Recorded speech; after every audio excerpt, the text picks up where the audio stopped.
Great, thank you very much. Well, good morning, everyone, and welcome to our webinar on how to write a strong fellowship application. The objectives of today's webinar are to discuss some best practices. You'll receive tips from our successful fellows who are joining us on the call, and we'll discuss common reasons why grant applications fail, and you also get some insights from our funding panels. And in terms of some housekeeping in the running order, if you could please mute yourself. We encourage you to submit your questions via the chat box.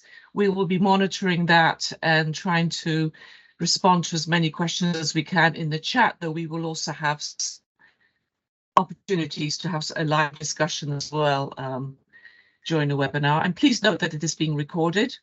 In terms of the agenda, we're going to first of all talk about the objectives of the webinar and have some introductions. We'll discuss important fellowship features. We'll cover preparing your application, addressing the fellowship assessment criteria, the key ones that we consider that we'd like to actually discuss with you today. Common reasons why grant applications fail and the panel feedback. We'll discuss success rates. We'll give you some contact information and refer you to some additional resources. And as I said, there will be a Q&A as well. So I'd like to start with some introductions. So I'm Bogusia Wojciechowska. I'm part of ADR UK's Research Fellowship Commissioning team. And I'd like to pass over to Greg. Good morning, everybody. My name's Greg Meredith. I'm a research manager here at ADR UK, and I work with Bogusia delivering our research funding and evaluation of that. Great. Thank you, Greg. Katie.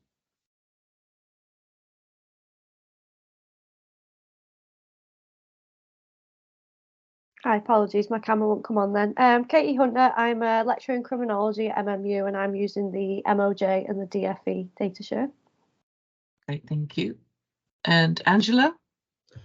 Hi, I'm Angela Thorsby. I'm a lecturer at the University of Sheffield. I have a fellowship using the probation data and the other criminal justice data as well. Great, thank you. Tim? Bogusia, morning everyone. My name's Tim McSweeney. I'm based at the University of Hertfordshire, and I've recently completed my fellowship. I looked at serious organised crime cases and their progression through the court system by linking the Magistrates Court, the Crown Court, and data from the prison journey dataset. Thank you. Hannah? Hi, I'm Hannah from Senior Lecturer at King's College London, and I'm a current ADR UK fellow, but shortly about to complete, and I'm using their MOJ DFE data share. And apologies, I've got coming down with some lurgy, so I'm very croaky and coffee, so apologies. And Constantina?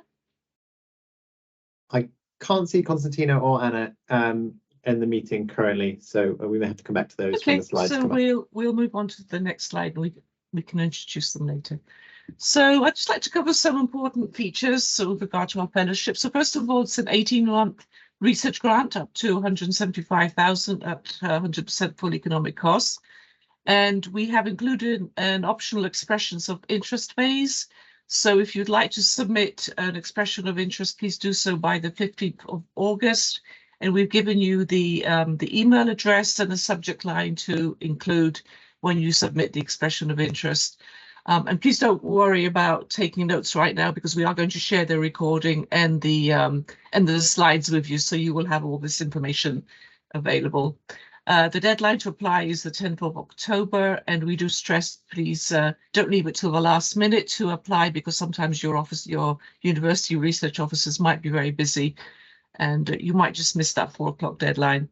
Proposals are welcome from individual researchers with PhD or equivalent experience from eligible UK research and innovation research organisations.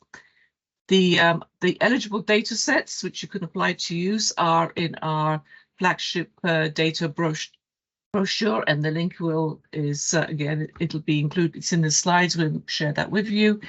You don't have to be a permanent member of staff to apply, but you do need to have a contract to cover the period of your fellowship.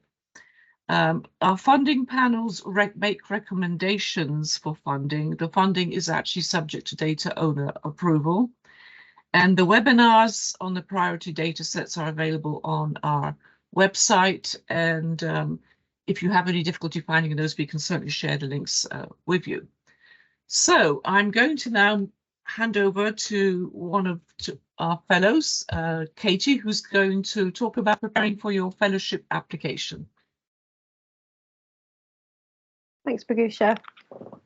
So one of the things that's really important about the fellowship application process is thinking, you know, is this the right call for you? So there's loads of different ones that come up, and you shouldn't just be going for any. Sort of think about, where do your research interests lie, or where maybe do your strengths lie, or in terms of what you want to do with your career, and think about how it fits into that. So for example, with mine, I have always been interested in care experience and ethnicity, and that was something that was possible with the MOJ DFE data. So I thought, even though I didn't necessarily have the skills to do it, I thought that it was probably something that I could carry out in terms of my subject knowledge. One of the really important points of this as well, when you're doing your application, is to really lean on colleagues that you have in your department or elsewhere to get that sort of peer review process in place. It might be the case that your university has like a peer review college where everything that you submit in terms of grant applications has to be reviewed by at least a couple of people in your department.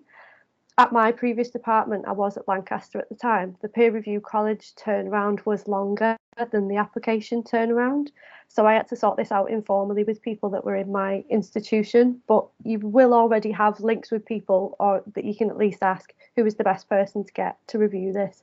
Then they're making sure that people who know how to write grant applications and have written successful ones can give you support in writing yours. Because if you're anything like me, I'd never done anything like that before. I'd never applied for funding.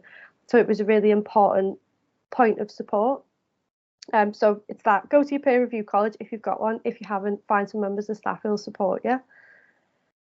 Also, if possible, if there is someone that you know that has got a fellowship, lean on them, ask them if they can share their application with you. At Lancaster, there was a fellow on the previous round there who shared her application with me, so I could see what one looked like that was good.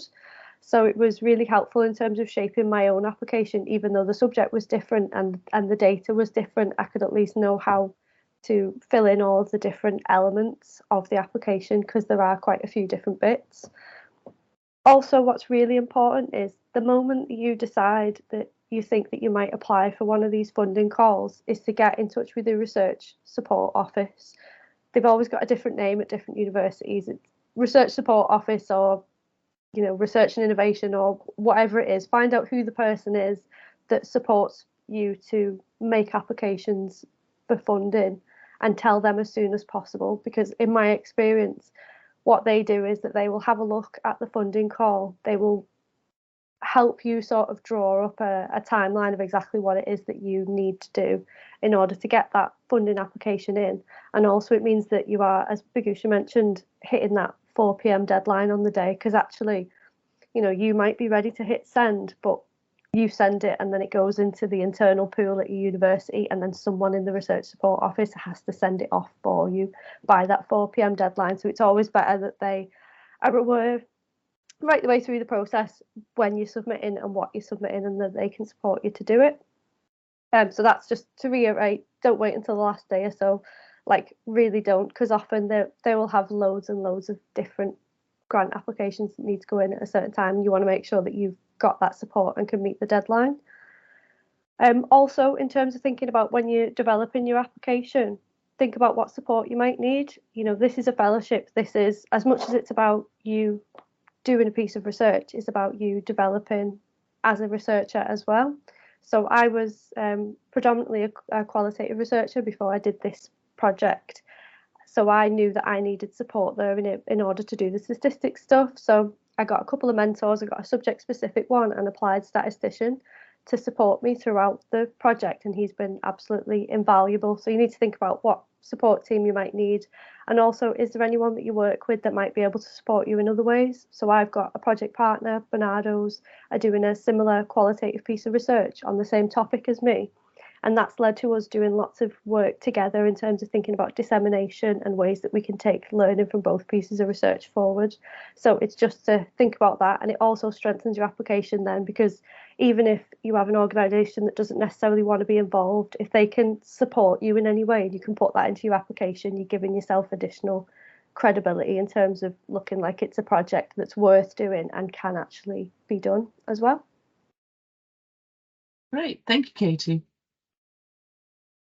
So we're going to move on to addressing the fellowship assessment criteria. I'm going to hand over to Greg. Thanks, Vigusha. And I guess maybe I'll linger just on the previous slide just for a moment, Vigusha, if you could go back one. I think just to stress as well, I think when you come those conversations with your stakeholders, having those early, I think what we often see in applications is you can really tell where those conversations have happened. Because applicants are then able to sort of write in their application and tell the funding assessment panel that they have concrete plans to work with stakeholders. You know, there are a series of events planned or whatever that is. I think sometimes when there's vague plans presented, such as I plan to talk to this organization or this stakeholder, the panel aren't always convinced that that A, will happen or is realistic or credible. So the more you can do at the outset to have those early conversations and develop those ideas, it really strengthens the application, particularly in those sections. But I don't know if anyone wants to, any of the existing fellows wants to particularly come in and share anything additional on at this stage of planning your application. Please do raise a hand and jump in, but otherwise I'll start on the assessment criteria. Great. So what we wanted to do now for the kind of rest of the webinar is to take you through the assessment criteria that you'll find on our call. And we've selected some of the ones we think are really important and will kind of be a kind of major bulk of the work. And we'll hopefully touch on some of the other ones we've missed out around mentor and career progression. I think we'll pick up in some of the hints and tips as well. But we are working on a new application system within UKRI now, and you'll see that there are new sections. If you've used the old JES system or you've applied to UKRI before, you'll probably be familiar with some of these criteria. And if you haven't, I think that hopefully they're relatively self-explanatory. And so what we've done here on this slide is just present the sort of criteria that will be given to our funding panel members. Now, the criteria that's presented in the call, it's important to note that that forms the basis of our peer review. And so our funding panel will use this to assess the kind of strength of your sections. I think what's helpful here is currently what we're asking for is for these two sections to be put together in a 6-page case for support. For those of you that have applied to UKRI previously, this starts to look quite similar to the old case for support. And I think that in terms of the expertise within your organizations, there'll be hopefully lots of researchers and support that you can draw on that will have familiarity with writing those 6-page case for support, or 12 pages if they're a larger project that they've been applying to. So whilst we've got a new system and new sections and a new web form, actually the content still is fairly similar within that 6-page. So in the first division section, we're really looking to understand, you know, why this project, why now, and kind of what will it achieve. Really kind of almost that elevator pitch of trying to sell why the project is important, and the criteria is trying to get at that and understand the kind of relative strength of that. In the sort of old second half of that 6-page document, or there's probably a balance to be found in where you weight the amount of writing that you do in that 6 pages. What we really want to understand is then sort of what, you know, how you're going to achieve that vision. And what you're going to do. And I really want to stress here that the second point there, that your project is feasible. And we'll come back to this a little bit later, but we do see some criteria that it's a really big point for us to make sure that the projects are feasible. These are new data being made available, and so it's quite hard to understand whether the data is there to answer your questions, but it's a point that we do go back and forth on a little bit, and becomes quite an important criteria for us. So I just wanted to run to those, and we're going to just take some insights from fellows now, just in terms of insights around completing this section of the application. I think I'm handing over to Tim to come in on this. Yes, Tim, please. Thanks, Greg. Thanks, Biguzia. Some of the things that I want to focus on really are maybe elements that haven't been touched upon in a lot of depth at the moment, is the idea that all of the applications that go forward will go through the standard ESRC peer review process. So at least 3 external experts in the area that you've chosen will be asked to look at and review and provide feedback on your proposal.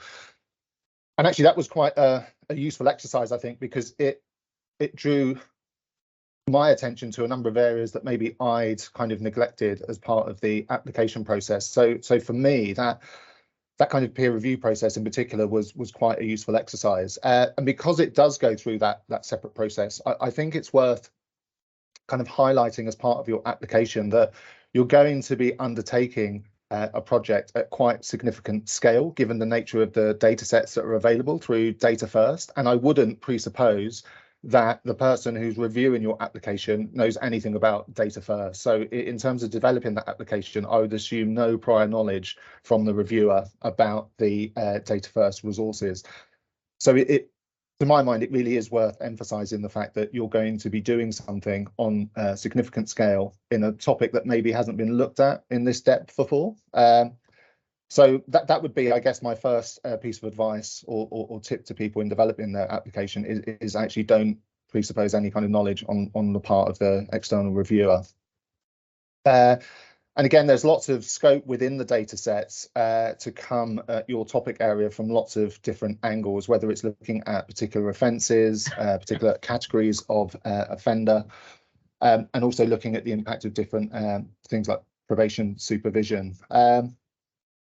Because the data sets cover quite a long period of time, there's also scope within your application to maybe think about how you can draw on things like historical and contemporary cohorts. And again, this will largely depend on the type of research questions that you formulated for your project, but I think it's well worth considering whether it's feasible to look at that and integrate that in some way into your project proposals.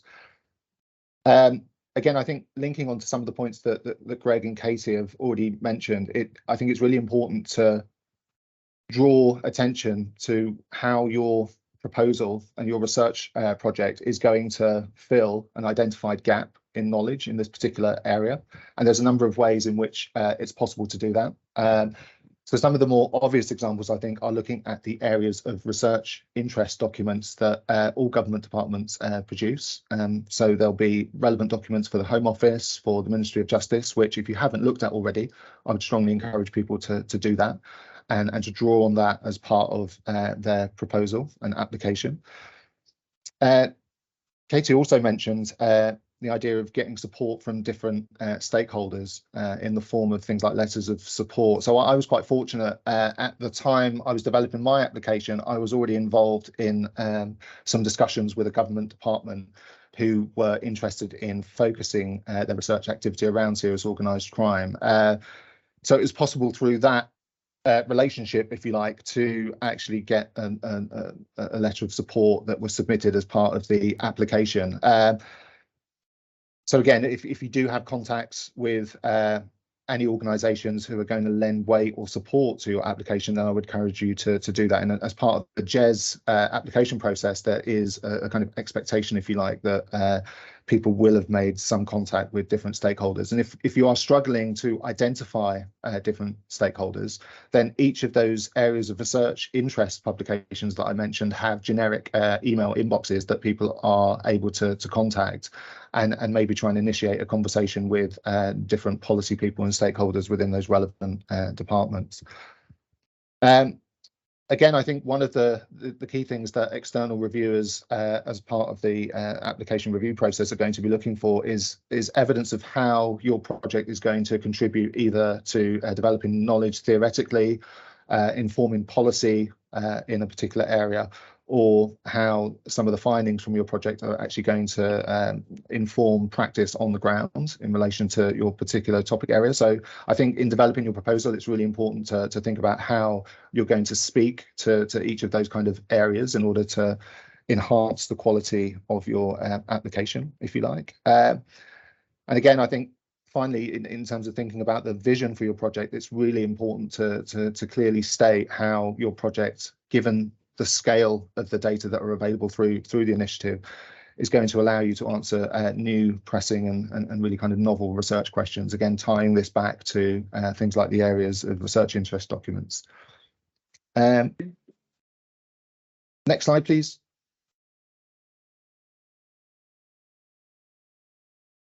In terms of thinking about your approach, again, I've tried to draw on some of the experiences from some of the other fellows as well. And thinking about ways in which we can maybe try and enhance the kind of robustness of the designs that we're proposing as part of our projects. So here are some ideas or suggestions. And again, this will largely be determined by the type of research question and topic that you're focusing on. But one of the things I would encourage people to think about is whether there's scope to focus at least some element of your project around a natural experiment. So we've got data for most of the data first resources over quite a long period of time, you know, in the region of about 10 years. So whether it's possible to building within your design something that tests the impact of a policy change, a new piece of legislation, or the introduction of a new intervention. And again, this doesn't necessarily have to be the entire focus of your project, but perhaps it's something that's focused on more as a case study or a vignette within your design. And I say that just because potentially that could be perceived by peer reviewers as enhancing the kind of methodological robustness of your study. And I know that William Cook, for example, one of the existing fellows, has used that kind of approach for his fellowship. Also looking at the scope for integrating comparative or quasi-experimental designs. So thinking about the work particularly of Rosie Cornish, previously using some data first resources, and also Alice Wickersham, who's looked at developing a target trial emulation as part of her fellowship. So that there are lots of different approaches that we can propose as part of these fellowships, and I would encourage people to kind of think about ways in which they can integrate some of these sorts of designs. For my own fellowship, I used a technique called case control matching, which is not too dissimilar to propensity score matching, which if you look at reports that are being produced by departments like the Ministry of Justice when they're looking at impact of interventions, then this tends to be quite a standardized approach that they're using now. So it's whether or not it's possible to integrate some of these approaches within your proposals. Again, thinking more generally about the external ESRC peer review process, it's whether or not you're going to be able to frame your interpretation of the findings from your study with reference to some conceptual or theoretical frameworks. So in terms of the study that I'd proposed, looking at serious organised crime, one of the suggested areas of theory that I put forward was looking at network theory and the extent to which individuals and groups interact with each other. And I think that maybe for some of the data owners, the focus on conceptual and theoretical frameworks may be less relevant, but I don't imagine it's going to do your application any harm if you make reference or discuss some of these, certainly when it comes to the ESRC peer review stage. Again, this has already been touched upon, but I think it's really important to emphasize the co-design and the collaborative nature of your projects. You won't be doing this alone at any level. So there's going to be lots of conversations and discussions with the data owners throughout the life of your fellowship. Data First has also convened a user representation panel. And again, it's talking about how you're going to engage with those different stakeholders in order to enhance the kind of relevance and impact of your proposal. So it's well worth thinking about how you can integrate that into your application. And also, I think this is linked to the point that Greg made around feasibility. It's actually demonstrating that the research questions you're putting forward actually map or align onto the various data catalogues that are freely available through Data First. And again, this, to my mind, speaks to the feasibility of your proposed project.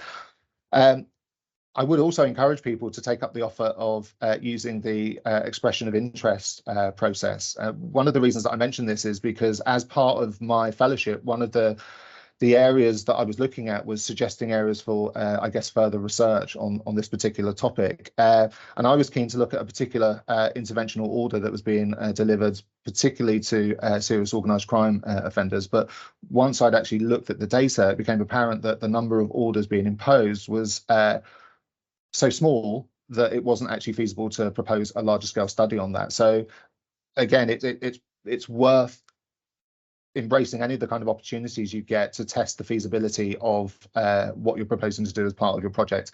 And the new expression of interest phase is something I think that could be really useful as part of that process.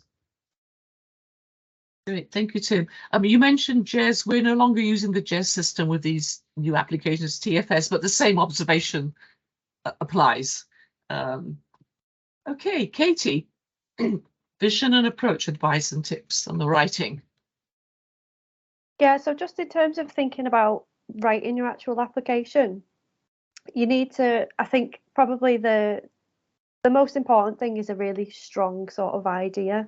So I mentioned before that I'd never worked with admin data before. I'd never really worked with quantitative data before, but what I did have was I knew that there was a gap in the research that I was interested in that had real world implications that was really important. So I think that was like the thing that everything hinged on, was like, okay, I might not know how to do it now, but there's this data that can answer these questions that we've not been able to answer before. So it was about thinking about what is that like strong idea that might really like draw people in. That being said, methodology is really important. So I mentioned before about getting that support where you need it. I got that support from a statistics mentor who helped me write the application and helped me write the methodology for it as well. That's really important, and don't shy away from it, and don't think that because you don't know how to do something now that you won't necessarily be able to do it later on, because as I mentioned, this is career development as much as it is research as well. So you have to really make sure that the research that you're doing is worth doing. You know, is it relevant to society? Is it going to have some sort of impact? Like, why does it matter? Why should the funders be interested in funding it, essentially? And that is, I think, really important. Often you will have an area that you're already researching that you are really interested in. You will think that it's really important, as we all do, but it's about making sure that you communicate that in the application. You know, how does it link into other work that other people are doing? How does it link into what the government are doing and what they're interested in? As Tim mentioned, the areas of research interest, link into that, see how you can feed into things that are existing at the time, that are sort of going on in the policy world. You need to also make sure it's feasible. So make sure you get hold of the metadata and you have a really good look at it.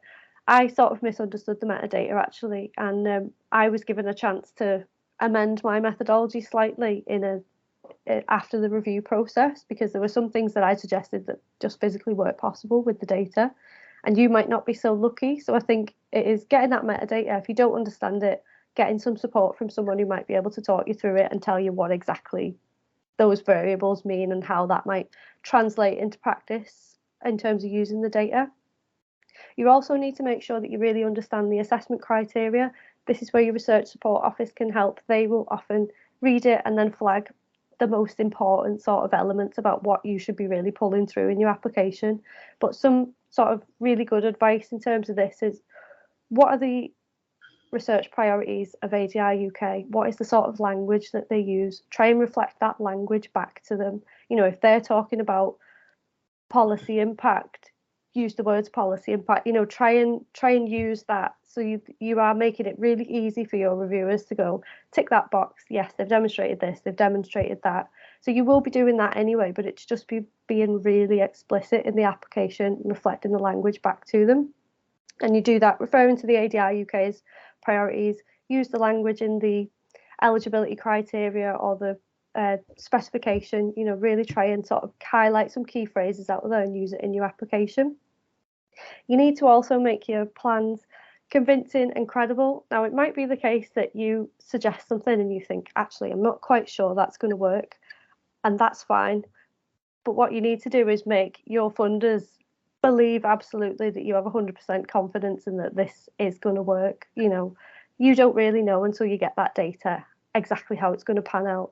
But if you can give the sort of air of confidence and saying this is something that can be done and will be done, then that's sort of what they're looking for. And you know, reading the metadata, linking it into priorities and all that sort of stuff will have like lend itself to this and the credibility. And then that comes back to situating it within the literature as well. And that is, I think, as much as it's about what other academics might be doing and other work that's going on, but also try and think about timeliness. I think that's always really important in terms of grant applications. Okay, so this topic is interesting, but why might it specifically be interesting now? Has there been a recent review into a topic that you're interested in? Has there been a recent government white paper? Has there been something talked about in Parliament? You know, get that in there and say, like, this is exactly why we need to do this research and why it's timely now. And then the last point then is to make sure you cross-reference all your documents. So I've mentioned before, there are quite a few different bits to the application. You're absolutely within your rights to go, so that you're not repeating yourself, because you don't really have many words. If there's something, you know, that you've dealt with in, say, a justification of resources, and then in your case for support, you can just point your readers to the justification of resources, just signpost it. So then you're like getting the maximum out of the words that you're allowed to use for your application by not repeating yourself across those different documents as well. Right. Thank you, Katie. And just picking up on what you said about the impact, we do actually support researchers with that, and we work with the Institute for Government we run a workshop where there get some very useful hints on how to work with government and for your research to make an impact. I'm going to hand over to Angela, who's going to give us some examples from her successful application. Okay, so here I'm really just showing how I communicated some of the things that Katie was just talking about. So these are actual quotes from my application. So this is really how I identified a gap in the knowledge and also spelt out how why this matters and how the research that I'm going to do is going to fill this gap. So there was an identified need by HMIP's thematic inspections in relation to gender and ethnicity and the requirements of community orders. So it actually says in those inspections, better understanding of these relationships is identified as crucial by HMIP's thematic inspections, and the greater understanding will help. So I point out how greater understanding of these things will help better policy decisions. I set out very clearly how, as Kate was saying, using the language in the criteria, how it will meet, how it will have societal impact, how it will have potentially have economic impact, and also relate it, as Kate was saying, to other areas of research. So identifying that custody is not very useful in terms of reducing offending as compared to non-custodial sentences. So I tie it in there. Then in HMIP's thematic inspection, it actually says, looking at the second quote, data should be gathered and published to identify and address trends, for example, if particular ethnic groups have breached or recalled prisoners at a disproportionate rate. And I go on to say how my project is going to do that. So I've identified a very clear need and very specifically set out how my project is going to meet that need and how it's going to have these various impacts that are mentioned within the criteria. And I would say don't be shy in saying how what you are going to do is going to have these impacts. So I think that's it for that slide. So if we can move on to the next slide, please. So I then very set out clear research questions that are related to the needs that I've identified. So I set out there what the research questions are, and also talking about feasibility. I very carefully checked that all those questions could be met using the data in the data first data sets. And it required data from several of the data first data sets from the probation data set, the magistrates court and Crown Court data sets, and the prisoner custodial journey data set also. So I set out the research questions. I also haven't put my methodology in there because there isn't space, but then in the methodology section, I do relatively clearly set out exactly how I'm going to use the data to answer these questions using the data first data sets. And I think that's it for what I have to say at the time being. Great, thank you. Thank you, Angela. So Greg, back to you for section 3 on applicant and team capability to deliver. Great, thank you. And I think we spent a lot of time in that section because it is a large bulk of the work I think that you will be trying to put together. But absolutely all the guidance there around seek and support, seek that peer review.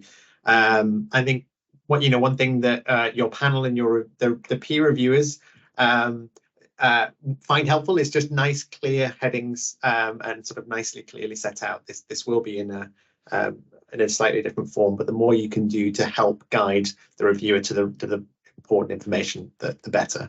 We'll move on to thinking about more of kind of you and your team and your mentors a little bit now. You'll see that we have criteria here on the applicant and team capability to deliver.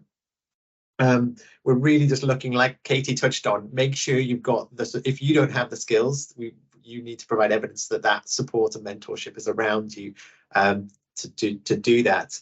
And you absolutely, this is a fellowship, it's about your development. You can build in that training plans, and we really encourage that. And we want to see that in applications, but I think the panel look for reassurance that the analysis that you have planned, that you either sort of have those skills or you have the support and plans to acquire the skills to deliver the project you're saying you're going to deliver. And so we're just going to focus on that a little bit now, and I think we'll pause and pick up some of the questions in the chat as well. I think I'm handing over to Hannah. So Hannah. Right, okay. I was just also going to say quickly about the vision and the approach. When you're selecting your kind of cohort or the sample you want, just make sure you're very clear about why you selected those. So for example, I chose a birth cohort between X and Y, and I had to say why I wanted that particular why I wanted those particular dates. So when you're talking about that approach, just justify all the reasons you're choosing those variables and the reason you're choosing that particular kind of sample of people. Excuse me. So applicant and team capability. So it is a fellowship, so you are expected to do most of this work yourself. So there's not really going to be room on that budget for you to put in a postdoc to do most of the work for you. So make sure that's quite clear. You need to highlight all your relevant skills. And so, as Katie had said, she didn't have lots of experience in quantitative statistics, but she had loads of background in the area, so she was able to talk about that. So for example, I might not have directly used admin data, or maybe you haven't used admin data, but you can say things like how you've worked with other large data sets, or you have a background in the area, or you have experience in undertaking complex analyses, and then try and link these to actual kind of output so you can back up what you're saying, so that people know that you're not just saying, yes, I've worked with large data sets, but you can say, and look, I published this paper where we had an N of 3 million. So just try and always link your relevant skills to published output, if possible, even blogs or anything, just so that you can show that you have actually got those skills. And obviously you're not going to have every single skill set that you need to work with this data. And so what you do lack, really try and address through your team, so or your training. So for example, if you haven't undertaken a certain type of analysis, make sure you put in that you're going to get training in that type of analysis. And think about, so when you get to include a mentor, if that's applicable for you, make sure you state why you've chosen that mentor, because it might be that they have contacts within the field, so they're going to help you with your impact plans, or they're going to advise you about the kind of the policy implications of your work. Just be really clear about why you've selected your mentor and what value they're going to be bringing to that project. And I would also say that it's really important that you do include some kind of statistical support, unless you are a statistician yourself. And then if you're a statistician yourself, then you probably need to think about your mentor and about how how they're in that they have background in the field that you're using, because they can help make your findings more applicable. But if you don't, you should need statistical support. I think using administrative data is incredibly complex, and no matter how experienced you are, you definitely will be facing challenges, and just having that statistical support in your team, and why you've got that statistical support, and what they are adding to the project. So for example, they may have lots of experience in multi-level modeling, for example, whereas you haven't. Just make sure you justify why you need that statistical support and what they're bringing to that project as well. I'm glad you mentioned mentoring, Hannah, because in case people aren't aware, we do have a mentoring program. So if you're looking for someone who will complement the skills that you have and that of your supporting, we can certainly help you with that. And there'll be more information about that we can share with you. So we're back to Tim. Thanks, Bagusia. Yeah, in listening to both Katie and Hannah, I realised that I'm going to be repeating / reinforcing many of the points that they've made, but I think they're really valuable ones and worth reiterating.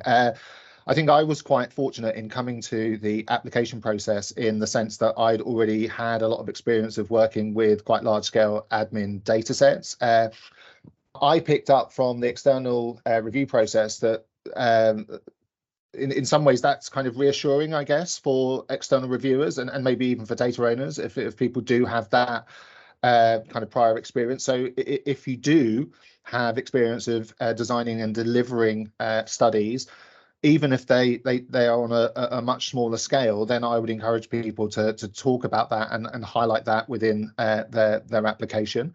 Again, if you are proposing to use particular analytical approaches, if you've used those before, and again, as Hannah mentioned, if you publish, for example, using those particular approaches, then don't forget to actually mention that.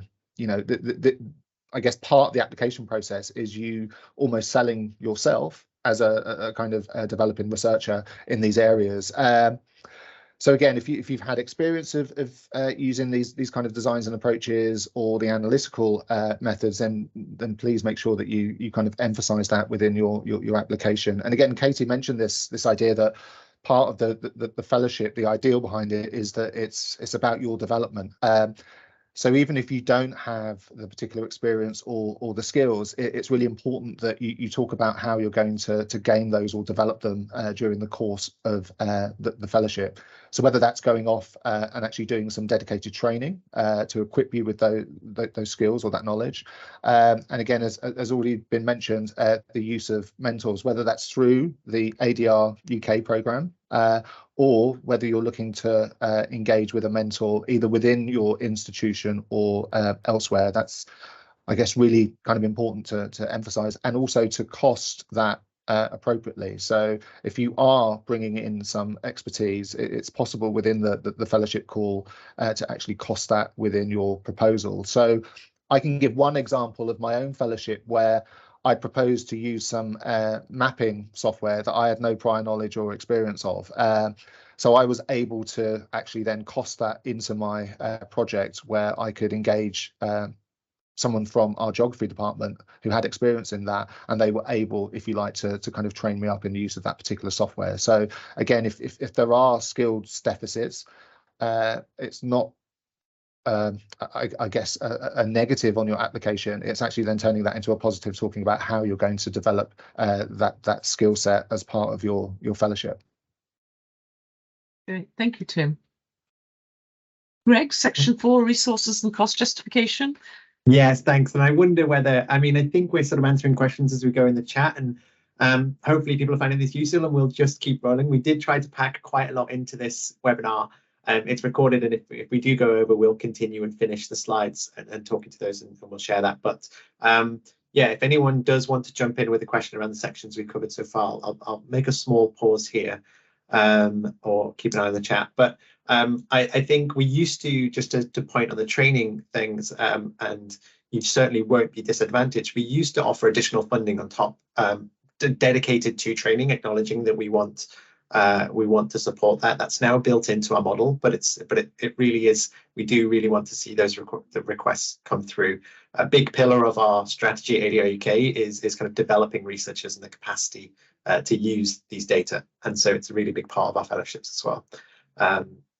So certainly don't think if there's a deficit there that it's a drawback for that to be developed, as Katie mentioned.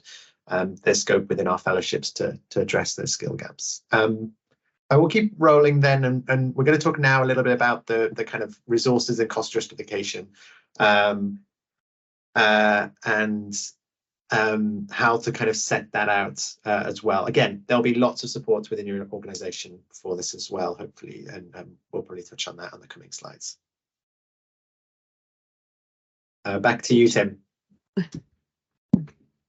Thanks, Greg. I'm actually on this slide, although I'm talking about resource and cost justification. For the last 3 slides, I'm going to slightly stray into kind of section 5, if you'll forgive me, on sort of ethics. So just thinking about the resources and the cost justification, I think it's really important to think about creative ways in which you're going to kind of disseminate your results at the end of the project, and indeed throughout as they start emerging. Baguzia mentioned some of the input that ADR UK fellows get from the Institute for Government, and I found that a really kind of valuable experience, because they were certainly suggesting ways to me of engaging with stakeholders and policymakers that I really hadn't considered before. So some of the suggestions, for example, was the use of alternative ways of presenting your findings through things like the use of comics, which I know Kissy, one of the previous fellows, has used, and I'm also in the process of developing an animation with an external company. So this is a 90-second animation that essentially tries to condense 18 months work down into that kind of small segment that can be disseminated through different social media and a range of different platforms. I guess the important thing is if you're interested in looking at these kind of alternative ways of disseminating your findings, it's making sure that they're appropriately costed within your project, which means you've got to do some engagement work potentially with the relevant parties there before your application goes in. There are alternatives. So, for example, thinking about animations, there is an open source piece of software called Animaker, which people are free to use, but that in itself would have cost implications, because you would need to spend time familiarizing yourself with that particular piece of software and actually then developing the animation if you wanted to go down that route. So again, it's just thinking about the implications in terms of cost of how you're going to disseminate your findings, for example.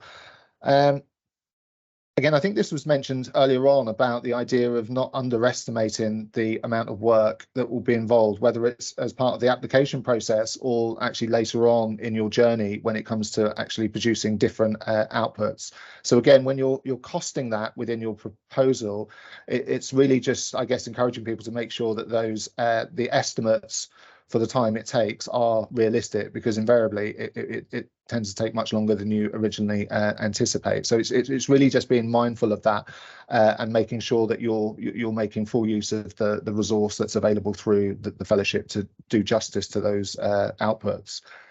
And then these last 3 points really, I think, are maybe more straying into the area of sort of ethical implications and also maybe innovation. Linked to some of the earlier points about capability and also team expertise, I think, again, it's really important, if you've had prior experience of working with sort of sensitive individual level data as part of your research journey to date, then it's really important, I think, and I would encourage people to maybe emphasize that within your application. Again, that's going to be, I'm sure, reassuring for data owners and also external reviewers. It's also worth referring, I think, to your own local level ethical approval processes. So there are lots of safeguards in place, not just with the data owners, but also with the ONS. But also, I think it's worth mentioning the different processes that you'll be going through ethically at a local level as well. And then finally, I think it's also worth in your application talking about how your project is going to embrace a number of open science principles. So it's not really framed as pre-registration, but I think that maybe unwittingly, ADR UK and Data First are actually kind of encouraging this pre-registration, in the sense that all fellows will have their research questions and their research design posted on the ADR UK Fellows webpage. So to my mind, that is a form of pre-registration, if you like. And I think it's worth maybe mentioning that in your application. And also there's a commitment to publishing open access findings through Data First. And I'm thinking particularly about things like the data insight and the data findings documents that all fellows will be expected to produce as part of the process. So again, I think it's worth framing and acknowledging the fact that your work will be embracing some of these important open science principles as part of your application. I'm going to hand over to Hannah. Hello, sorry. Okay, so everything, as Tim has just said, will take much longer than anticipated.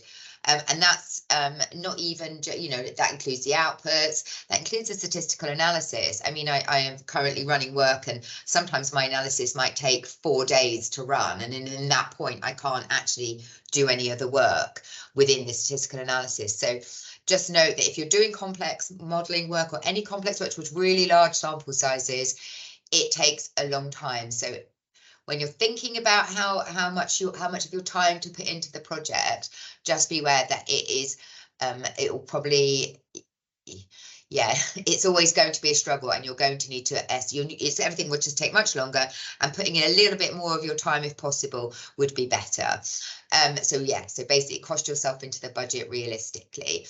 And in terms of like some of your public engagement or your stakeholder involvement plans, your impact plans, if you have a public engagement team at your institution and you have plans, then I would definitely speak to them about putting in, get them to help you with the budget, because if you're not experienced at doing impact and stakeholder engagement work, you will have no idea how much all of this costs or how to recruit and everything. So the more thoughtful your impact plans are, the better your application.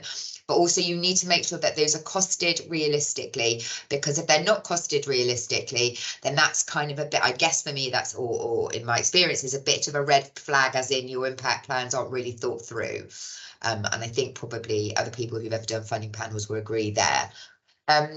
So this is a secondary data funding analysis call. I mean, that's fairly self-explanatory, but the only reason I put this in is because when I just went to another webinar on one specific set of data, somebody asked if they could do primary data collection in there. Now, I'm just answering this because you won't have the funds for also doing primary data collection, and that's kind of not the point of this funding call. And if you're thinking about, if you wanted to interview some people or run some focus groups, think about whether actually that's not primary data collection, that's more to do with your impact work. So this was just an aside based on some sort of question that I'd seen raised in a previous webinar. And now in the justification section, use your heading so that it aligns with the application budget. And this makes it really easy for the reviewers to follow. There's nothing worse than trying to work out what all the different costings are and everyone's using different headings. So just keep it really, really simple. And also include, when you're talking about the amount that you're requesting, you say what it's for, obviously, but also explain why you need it. Because so for example, here I said I need 3 nights, but I need £300 and 3 nights at the hotel because this conference is the leading conference here. Or I need this much for X, Y, and Z because this is key to my impact dissemination plans and blah, blah, blah. So just make sure you're always, as it says, cost justification. Don't just put the amount in, but just justify the cost and explain why it's needed. And I think sometimes when we quite often leave this section to the end. but don't leave it to the end, because if you think about kind of the criteria, the cost and value for money is one massive criteria that your application is judged by. And so don't give yourself 10 minutes before the deadline to do this section. Make sure that it's kind of, you know, for doing your budget should be one of the first things you do. And the cost justification should come shortly afterwards. Obviously, the vision and the approach is really important, but this also isn't something you should do really last minute. I think it's probably about, I don't know if anybody else wants to jump in and comment on that. Great, thank you, Hannah. As Greg has mentioned that in the chat, we are aware that we're close to 11 o'clock, but we are willing to stay online and we'll carry on going through the slides. So Greg, it's back to you on ethics and responsible research and innovation. Yes, I think as Tim's touched on elements of this, I think it's just being aware of the requirements for the data access for this section. I won't linger too much because I want to get on to talking about our panel as well. I can also see there's a number of questions in the chat. So just to say, if you post a question and you need to leave, we will try to follow up directly and we'll write up the Q&A so that's available to everyone as well, so everyone can see the answers to that. So I think I appreciate we secured everyone's hour of time, but we will continue. The last few slides are just for myself. So I'll move past this one and I'll start talking about the panel now, I think, just to understand a little bit about, I think, firstly, I think some of these have come up about writing to the specific opportunity. And methods are really focusing in on setting out a clear sort of research plan and making sure your project is feasible. I will mention this sort of, I think Katie mentioned in the slide, situating your project within the kind of literature. And I think it's a really important, it's a big red flag to the panel if key pieces of research aren't mentioned. And what we find is often if you're not a subject matter expert, it can be, you know, it's a bigger task to try to achieve that in your, and really, I guess that's where you're looking at the support and mentorship around that and review to pick that up before submission to check, you know, have I situated this correctly? Is there any major pieces of work that I'm missing? We do see that it's a particular challenge for those without that subject matter expertise coming in. So just something to flag there. As I say, really clearly just using headings, flag your outputs. You know, you can make things, set them out in different headings and try to avoid sort of generic letters of sort. The more you can do to be specific about commitments, the better. And I think I think Hannah's mentioned time commitment. We suggest sort of 0.6 FTE. That is, we suggest it because these are large data sets. It's a lot of work. And these are quite ambitious fellowships with what we're trying to achieve in them. So we'll just go on to the next slide now on our panel. And I just wanted to gather a few points here. And this came up as one of our recent fellowship panels. And I think we actually have begun inviting our fellows onto our panel, onto our assessment panels to sort of experience that and also feed in their experience of applying and being a fellow themselves. And what we consistently see is that it's that the methods section are really important when our panels really want to see that there's a clear plan and importantly that you've considered that the variables are there to answer the question, that the data are there to answer the question that you said you're going to answer using the methodology that you want to. Often we just see there's just a lack of detail and panels frequently say, I just wish there was a bit more information here or it was clearly set out or more clearly set out. So I really encourage you to focus in on that. If you're really squeezed for peer review time, it's often one of the biggest pieces that panel picks out that actually it's just not clear what they're planning to do. It is often what we hear back. And so really focus your attention on that stage. And I think there's been some insights shared there. I think Tim mentioned not anticipating that your reviewers will be experts, and that isn't necessarily the case with UKRI generally. I think that's a good approach to have, and you should write it so that it's easy to pick up. We do draw panels from experts on the data. So these data are being made newly available for research. There is a limited pool of expertise on them. We like our panels to be able to spot issues with feasibility, be aware of recent work or existing work using the data. We try to pull our panels together on that basis. And what that means is often they've they've often used the data themselves, they're familiar with it, and they'll be able to pick things out quite quickly. They do tend to be experts. Your application may be read by others, but we do tend to see that 2 of the 3 reviewers have probably used the data before. It's something for you to anticipate. And I would just say that if you're aware of the data set, if you've used it previously, these, the pools of expertise are small. Use the community groups and existing users for your peer review. I think that's where you're going to flush out any of these concerns or questions early in the process. And I've mentioned that there, just really ensuring feasibility early. We are still seeing quite a significant amount of applications come through that just aren't feasible. And I'm going to touch on success rates on my next slide. And it really does mean that we're actually struggling to spend the funding that we have because we're not getting enough applications above that quality threshold, because it's we think with the struggle with feasibility, and we're really keen to try and support that, and just more conversations you can have around your project, the better. I think there's been some tips shared with public engagement and impact, and the more you can do early to have those conversations, the better. Generally, a panel's report being a little bit underwhelmed by what's presented. There is an awful lot of support from ADR UK on public engagement, on engagement with representation panels. But the more you can do to kind of solidify your plans, or to even identify specific stakeholders that you have plans to engage with, it's quite a lot to do. I appreciate that, but avoiding statements saying I will engage with policymakers around this. The more you can sort of target that, the more reassuring it is to a panel. A, that it's going to happen, and B, that you've kind of thought through what needs to happen at an earlier stage. So I think I'll just go on to the next slide now, and just to share a little bit of our success rates from our previous call. And we do see that we've got quite healthy success rates. I hope this is kind of encouraging you.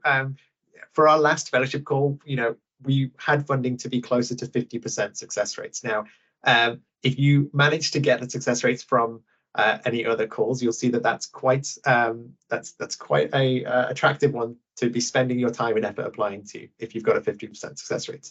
Now, we include all this in guidance and steers, and we want to try and really help ensure stronger applications, because consistently we've just not been able to allocate all the funding that we have available. Now, we want to encourage more applications and stronger applications so that we can do that there. As our kind of linked data sets and our brochure are growing, hopefully that does give us a little bit more to play with there. But we hope we'd share this as just a note of encouragement that actually you're going to get 3 sets of kind of detailed feedback on your application, as well as sort of healthy success rates. It's hopefully an attractive place to bring your application to. I think that kind of draws me to a close, and I'll pause. And I appreciate that we've sort of run over, so I don't want to extend this too long. There's kind of a recap and next steps there. I think what we'll try to do is respond to the questions we received in the chat, both as a write-up to this, and post those online to make available. But if you want to get in touch with us, please do use our contact points that will be on the slides as well, and get in touch with us there. Is there any final words from any of the speakers? I realized I talked about the panel, Constantina, and I don't know, you were on a panel recently, whether you want to share any insights from that. Constantina is still with us. Hannah was also on a panel. Yeah, I'll just pause for a moment there to see whether there's any final reflections from that one, but otherwise. I was just going to say about the panel, yeah, definitely the thing about feasibility and something not being clear, that was definitely one of the take-home points that I noticed. You were looking at, I mean, the particular funding panel I was on, the people weren't asked to be very specific, but even so, yeah, there was no kind of, there was not, in many cases, there wasn't a very clear forward-thinking plan where you could go, yeah, that would be feasible, yes, that would be feasible, yes, that would be feasible. And so my advice is just to, make sure, and that's why this expression of interest is really important, I think, because it helps you to demonstrate that it is feasible, and you will get feedback, and then you can go back and redo that. And so I think the more detail you can put into this expression of interest within the 500 words, the better chance you have of success. And also, you know, the better feedback you're going to get, because that way then you'll know whether it's feasible straight away and you'll get those tips. Because sometimes it really isn't clear, until you sit there with the data, you really don't always. You can have your best guess at whether something's feasible, but you know, for example, you don't have any idea about the missingness of the data. So you might have a plan until you actually see it. So when you speak to the data owners, they are able to tell you whether a particular variable you've selected isn't particularly well populated or isn't reliable, for example. So that's why that expression of interest, I think, is really important, and to put as much detail as you can in there, within the word count where possible. Great, thanks for that, Hannah. Yeah, so I think I'll wrap up there. We will follow up with the questions, as you say. There are points of contact here to get in touch with, and Tim's helpfully shared personal email address there to get in touch with any questions. And there is just a lot of support, emerging community groups around the data sets. There's a Leo Knowledge Hub community group. There's, you know, eChild contact points. The UCL team have a lot of capacity to support there, and that's where you'll find the variable lists and things like that for eChild. So do just utilize the contact points we're sharing throughout all of our webinars and online and things. But I just want to thank all of our speakers and our fellows that come and just share their experiences and hopefully just help others sort of through the application process. And yeah, please don't be shy, get in touch. And if you have any follow-up questions, do just submit those and we'll pick those up. Thank you all for attending, and hopefully you found this webinar helpful for your applications. Thank you all. Great. Thank you, everyone.